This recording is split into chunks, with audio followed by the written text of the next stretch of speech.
you are not your past. You're you. You're you right now. You might have done some things you wish you hadn't done.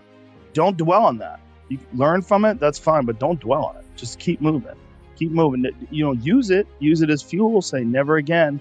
I get what I did wrong, but don't think that you're that person that made those mistakes. You're the person who's learned.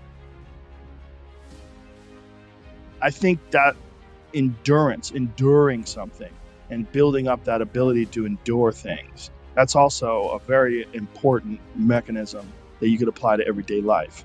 Like that, the mechanism of understanding how to endure. Because a lot of people are just running from discomfort. They're running from it. They're just avoiding it. So easy to. And like if you get distracted for a second, you're like, let me check my phone. You just start going through your phone and looking at bullshit, and you're just distracting yourself from the tiniest frustration of boredom. Just the little, we don't get bored anymore. Or if we get bored for these tiny amounts of time, then you get distracted. So your distraction is eliminating your boredom. But the problem with that is like, there's certain thoughts that only come to you when you're thinking, when you don't have any input coming in. When we're constantly looking at our phones, the only input you're getting is input from other people. And sometimes that's good. Sometimes you get good stuff out of that. But it's like a diet of only fruit. Like, hey, motherfucker, you need some protein. Yeah. Like you need to get some other things in your diet. And I think having discomfort in your diet, like having it as a regular part of your life, it minimizes the amount of other kinds of bullshit. And I think that insanity and greatness are next door neighbors, and they borrow each other's sugar. There's something about mastery, like true mastery, that requires you to shut off massive areas of your life, personal areas, relationships, education. My education was a joke.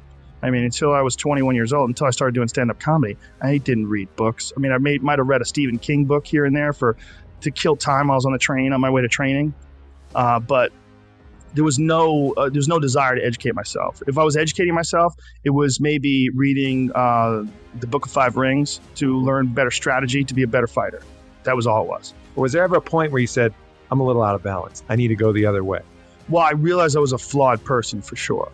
And I think in realizing that you're a flawed person. What helped you realize that? Just being an idiot, realizing, girls would get mad at me, or maybe guys would get mad at me, whatever it was. I realized that I had flaws, I knew that I was, and then also failing at comedy.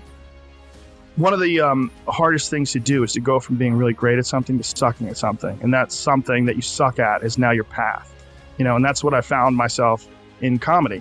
I could get laughs every now and then, but I knew I wasn't anything special. I knew I was terrible. And there was something exciting about being terrible because I had potential, because there was potential for growth. Mm-hmm. If you start doing it and you're great at it, like naturally, like maybe I wouldn't have had the motivation to do it as a living for 25 years like I've done.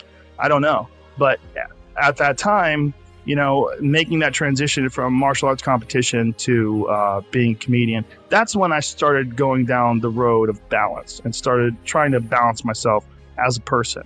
And I started trying to almost educate myself to have more things to talk about on stage. And then along the way, my curiosity started to blossom.